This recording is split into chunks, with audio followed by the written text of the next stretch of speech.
Hello and welcome to our channel. For today's video, I'm going to teach you how to jump shots in Modern Warfare 2. Before we started, please don't forget to like and subscribe and click the notification bell for you to be updated to our latest tutorial videos. Without further ado, let's now begin.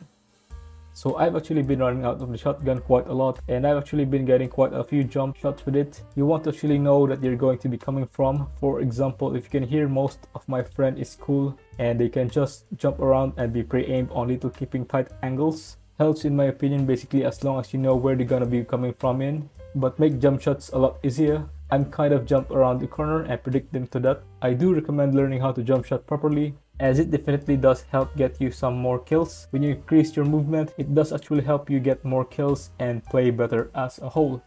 If you found this video helpful, leave a thumbs up, share it with your friends, and hit the subscribe button. Thanks for watching, and I'll see you soon in the next video.